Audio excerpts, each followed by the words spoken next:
दोस्तों चलिए आज बात करते हैं फिल्मों के जनक दादा साहब फाल्के की। दादा साहब फाल्के उस इंसान का नाम है जिसे फादर ऑफ इंडियन सिनेमा कहा जाता है। भारत का पहला इंसान जिसने अपनी पहली फिल्म बनाने के लिए अपनी सारी प्रॉपर्टी और अपनी पत्नी के जेवर तक गिरवी रख दिए थे। फिल्म बनाने के लिए इतने ज़्यादा उत्साहित थे और इतना ज़्यादा स्ट्रगल कर रहे थे कि फिल्म में हीरोइन बनाने के लिए तवाइफों से कहा तो उन्होंने भी इनकार कर दिया। तब इन्होंने क्या किया, एक लड़के को ही हीरोइन बना दिया, यानी उसे लड़की बना दिया।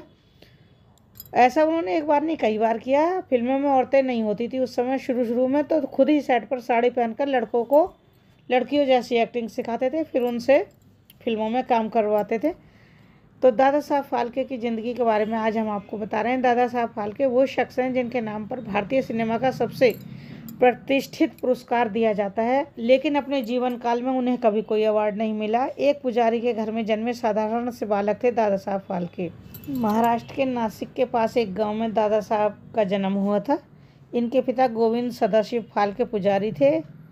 इनका घर मिडिल क्लास था। दादा साहब के 6 और भाई बहन थे। पिता संस्कृत के विद्वान थे, इसलिए घर में पौराणिक कथाओं को बचपन से ही सुनते रहते थे। पिता को बॉम्बे के विल्सन कॉलेज में संस्कृत के प्रोफेसर की नौकरी मिल गई और पूरा परिवार बॉम्बे शिफ्ट हो गया। 1985 में sir J school of arts में इनका एडमिशन करा दिया गया। यहाँ पेंटिंग और इन्होंने फोटोग्राफी सीखी। इसी दौरान उनकी शादी भी करवा दी गई। फोटोग्राफी के लिए गोधरा गए। पहली पत्नी और बच्चे को प्लेग में खो दिया इन्होंने। मुंबई में फोटोग्राफी का कोई मौका नहीं मिला। प्रिंटिंग प्रेस में भी काम किया, लेकिन वो रास नहीं आया। नतीजा ये हुआ कि घर चलाने में दिक्कत होने लगी। तब ये मुंबई से गोधरा आ गए। यहाँ फोटोग्राफी में हाथ आजमा रहे थे कि 1900 में गोधरा में प्लेग फैल गया। पहली पत्नी और बेटा भी इसके शिकार हो गए और दादा साहब फाल्के अकेले रह गए। गोधरा से इनका मनोचाट हो गया तो ये बड़ौदा आ गए। यहाँ भी फोटोग्राफी का काम शुरू किया। उन दिनों भारत में लिटरेसी रेट कम था, लोग मशीनों से डरते थे। लोगों में ये अफवाह फैली हुई थी कि फोटोग्राफी के दौरान कैमरा इंसान के शरीर से सारी ताकत खींच लेता है, यानी एनर्जी खींच लेता है, तो इंसान कुछ ही दिनों में मर जाता है। तो इस डर से यहाँ पे भी इनका काम नहीं चला और इनके हालात कंगाली तक पहुँच गए। 1902 में इन्होंने दूसरी शादी कर ली और फिर उसके बाद इनके अंदर फिल्मों का जुनून जागा। ज़िंदगी इनकी पहले से ही चलने लगी। कुछ समय बाद ये बड़ौदा से फिर बॉम्बे लौट आए। फोटोग्राफी जारी रखी। ब्रिटिश आर्कियोलॉजी विभाग में इनकी नौकरी लग गई, लेकिन वहाँ भी इनका मन नहीं लगा। न अंग्रेज़ों का व्यवहार इनके लिए सम्मानजनक था। कुछ समय तक इन्होंने नौकरी की और फिर इस्तीफ़ा दे दिया। फिर 1909 और 1910 में फिल्मों के लिए इनकी रुचि जाग उठी। मन में विचार बना कि क्यों ना इस क्षेत्र में हाथ आजमाया जाए। उस दौर तक भारत में ज़्यादातर ब्रिटिश फिल्में दिखाई जाती थी और वो दौर था मूक फिल्मों का, यानी जो फिल्में चलती थी उसमें आवाज़ नहीं होती थी, बिना आवाज़ के ही वो सीधा कैमरा कर दिया जाता था और उसके आगे आके सब लोग बोलते थे। 1911 में इन्होंने जीसस पर एक फिल्म जो है वो देखी। उसके बाद इन्होंने ठान लिया कि मुझे भी फिल्म बनाना है। 14 अप्रैल 1911 का दिन था जब दादा साहब फाल्के ने बड़े बेटे बालाचंद्रा के साथ अमेरिका इंडिया पिक्चर पैलेस में अमेजिंग एनिमल फिल्म देखी। जब बेटे ने घर में स्क्रीन पर दिख रहे जानवरों का जिक्र किया तो कोई यकीन करने के लिए तैयार ही नहीं हुआ। घर वालों को यकीन दिलाने दादा साहब उन्हें फिर से फिल्म दिखाने ले गए। उस दिन ईस्टर का दिन था तो पैलेस में द लाइफ ऑफ क्राइस्ट भी दिखाई जा रही थी। स्क्रीन पर नजर आ रहे जीसस की जगह फाल्के भगवान कृष्ण और राम को इमेजिन कर रहे थे। यह इन्हें पहली बार मूविंग पिक्चर बनाने का आइडिया आया। ठान लिया कि अब फोटोग्राफी या पेंटिंग नहीं करूँगा, अब मैं सिर्फ फिल्म ही बनाऊँगा। फिल्में बन सकती हैं, ये यकीन दिलाने के लिए उन्होंने एक पौधे पर पहले फिल्म बनाई। लोगों से उन्होंने जब मदद मांगी तो लोगों ने इसके लिए इनकार कर दिया और ये फिल्म बनाने की कला केवल देखिए अंग्रेज जानते थे, इसलिए हिंदुस्तान में कोई इतना ज़्यादा नहीं जानता था। भारतीयों को लगता था कि ये काम अंग्रेज़ों का है तो इसलिए अंग्रेज ही करेंगे, तो हम हिंदुस्तानी आदमी पर कैसे पैसा लगाएं। लोगों का विश्वास जीतने और उन्हें ये समझाने में कि फिल्में भारतीय भी बना सकते हैं, दादा साहब ने पौधे के उगने पर मूविंग पिक्चर बनाई जिसे नाम दिया गया अकुरांचीवाद। उनकी कोशिश रंग लाई। 2 लोगों से मदद मिली, लेकिन ये काफ़ी नहीं था। देखिए, फाल्के की पत्नी सरस्वती बाई के गहने और घर की पूरी संपत्ति उन्होंने गिरवी रख दी। 2012 में दादा साहब ने फिल्म मेकिंग सीखने की कोशिश की और वह सीधे लंदन पहुंच गए। 2 महीने बाद बॉम्बे लौट आए और वहाँ पे उन्होंने शुरू की फाल्के फिल्म कंपनी। उनके बैनर के तले पहली फिल्म की कहानी तैयार हुई और फिल्म का नाम था राजा हरिश्चंद्र। अब फिल्म के लिए वो लड़की चाहते थे, तो लड़की तो उस समय काम नहीं करती थी, तो इसलिए उन्होंने जो था, किसी लड़की ने इसके लिए हाँ नहीं करी, तो कुछ आदमी भी इस रोल के लिए आए, तो लड़की कोई नहीं आई। फाल्के ने कारण जानना चाहा तो पता चला कि भारतीय समाज में फिल्मों में काम करना वैश्यवृत्ति करने जैसा है, तो इसलिए कोई इसमें काम नहीं करता है। उन्होंने सोचा कि क्यों ना मैं भी किसी कोठेवाली से मदद लूँ, शायद वहाँ की कोई काम कर ले लड़की। लेकिन वहाँ पर भी वो खाली हाथ लौट आए, किसी ने भी उनके साथ लड़की ने काम करने से हानि करी, सब ने इनकार कर दिया। दादा साहब एक ढाबे में चाय पीने जाया करते थे। चाय पीते समय उनकी नज़र जो चाय दे रहा था उस वहाँ के बावर्ची पर पड़ी, और उसके हाथ पैर बड़े नाजुक नाजुक से थे और चाल ढाल उसका लड़कियों वाला था। अब उन्होंने क्या सोचा कि ये तो लड़कियों की तरह है, तो क्यों ना मैं इसे राजा हरिश्चंद्र की पत्नी तारामती का रोल निभाने के लिए ले लूँ। तो उन्होंने उससे पूछी, उसने हाँ कर दी। उस लड़के का नाम था अन्ना सालुके। अन्ना को ढाबे में काम करने के 10 रुपये मिलते थे, लेकिन दादा ने उन्हें 15 रुपये फीस दे दी। अब वो तैयार हो गए सेट पर काम करने के लिए, और सेट पर दादा साहब ने खुद साड़ी पहनकर लड़की बनकर लोगों को एक्टिंग करना सिखाया। पत्नी सरस्वती के अलावा सेट पर कोई लेडीज़ नहीं थी। 500 लोगों की टीम के लिए खाना बनाने और कपड़े धोने का काम उनकी पत्नी ही क्या करती थी। 7 महीने में तैयार हुई राजा हरिश्चंद्र फिल्म। पहले दिन इस फिल्म ने महज 3 रुपये कमाए। फिल्म बनाने में देखिए 15,000 रुपये खर्च हुए थे, और फिल्म जब शुरू हुई तो उसके लिए उन्हें मिले 3 रुपये पहले दिन के।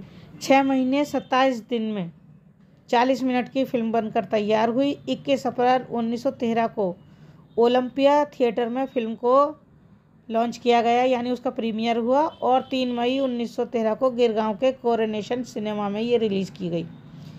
भारत की पहली फुल लेंथ फीचर फिल्म राजा हरिश्चंद्र। ब्रिटिश फिल्मों की न्यूडिटी वाले अनुभव के कारण कम लोग ही फिल्म देखने पहुंचे। पहले दिन फिल्म ने जिस तरह से 3 रुपये कमाए, जबकि उसका टिकट का दाम था 4 आना, लेकिन फिर भी 3 ही रुपये कमाए। थिएटर का मालिक नाराज़ हो गया। उसने दादा साहब फाल्के के सामने 3 वो रख दिए ऑप्शन। पहला, या तो फिल्म को थिएटर से निकाल दो, या फिल्म की लेंथ बढ़ाओ, या फिर तीसरा था टिकट के दाम और कम कर दो। फाल्के तीनों में से किसी भी काम को करने को तैयार नहीं हुआ। उन्होंने फिल्म के लिए विज्ञापन भी निकाला, जिसमें लिखा 57,000 फ़ोटो एक साथ देखिए, जो एक रील का तिहाई हिस्सा है और 2 किलोमीटर लंबा है। अब ये विज्ञापन पढ़ के लोगों को बहुत अचंभा लगा कि ये क्या है, तो और अगले दिन 2-4 दिनों में कमाई जो थी उनकी 3 रुपये से 300 रुपये तक जा पहुंची।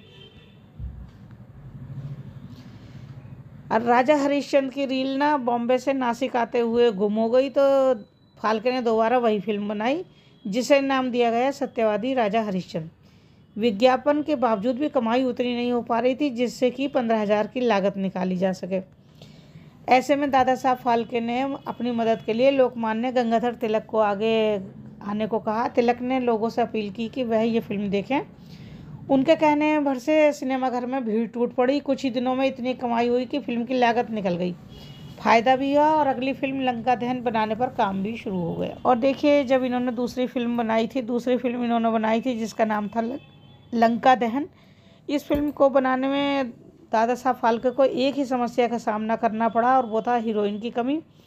राम का रोल करने के लिए तो बावर्ची से हीरो बने अन्ना सालुके थे, लेकिन काफ़ी मशक्क़त के बाद भी कोई लेडीज़ नहीं मिली जो सीता का रोल करती, तो अन्ना सालुके ही तारणहार बन गए उनके, और उन्होंने सीता का और राम का दोनों का रोल खुद ही किया। दादा साहब फाल्के ने 1918 में फिल्म बनाई थी कृष्ण जन्म। इस फिल्म में भगवान कृष्ण की लीला को दिखाया गया था। इस फिल्म ने करीब 3 लाख रुपए की कमाई की, जो उस समय की सबसे बड़ी कमाई थी।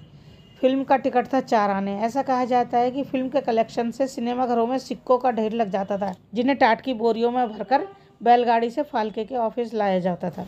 फाल्के फिल्म कंपनी में बाल गंगाधर तिलक, रतन जी टाटा जैसे नामी लोग पैसा लगाना चाहते थे, लेकिन फाल्के ने लोगों के लाखों के ऑफर को ठुकरा दिया। उन्होंने बॉम्बे टेक्सटाइल कंपनी का ऑफर मंजूर किया और फाल्के फिल्म कंपनी को नाम दिया Hindustan cinema film company. Dada Saheb ने इस प्रोडक्शन कंपनी से पहली फिल्म श्री कृष्ण जन्म बनाई 1918 में, जिसमें इनकी बेटी मंदाकिनी कृष्णा बनी। फिल्म हिट हुई, जिससे उस समय उन्हें 3 लाख रुपए की कमाई हुई। प्रोडक्शन के पार्टनर्स के बीच में बोलने की वजह से उन्होंने परेशान होकर अपनी ही बनाई कंपनी छोड़ दी। 1.5 लाख के शेयर भी नहीं लिए और अचानक कंपनी छोड़ने पर 50,000 का जुर्माना भी चुकाया।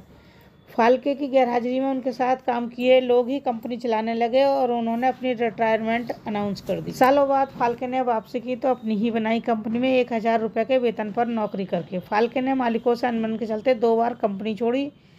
पहली बार आए तो वेतन घटकर 500 रुपया हुआ और दूसरी बार आए तो महज 250 रुपये पर मंथ पे आए। अपनी पहली फिल्म बनाने के लिए फाल्के ने कंपनी छोड़ दी और नया production house Phalke diamond company शुरू की। फाल्के की पिछली कंपनी के बर्मन आप्टे ने उन्हें फंड दिया। जब 2 साल में उनकी फिल्म तैयार हुई तो उससे पहले ही बोलती फिल्म आलामारा रिलीज हो गई। थिएटर में इस फिल्म को कोई जगह नहीं मिली। आलामारा के डायरेक्टर आर्देशिर ईरानी ने फाल्के से कहा कि वो दोबारा साउंड के साथ इस फिल्म को तैयार करें। 40,000 और लगाकर फिल्म को साउंड के साथ बना गया।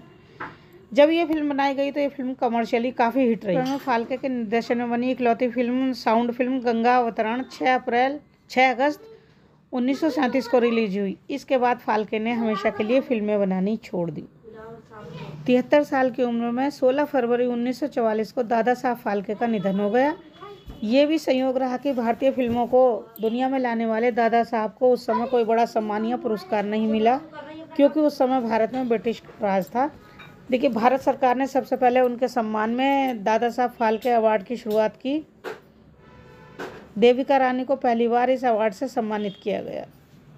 ये थी दादा साहब फाल्के के बारे में जानकारी। आप लोगों को कैसी लगी मुझे ज़रूर बताइएगा। अगर अच्छी लगी हो तो प्लीज़ वीडियो को लाइक कीजिए, शेयर कीजिए और सब्सक्राइब कीजिए चैनल को, और इसी तरह बने रहिए। चलिए मिलते हैं आपसे अगली वीडियो में, तब तक के लिए नमस्कार।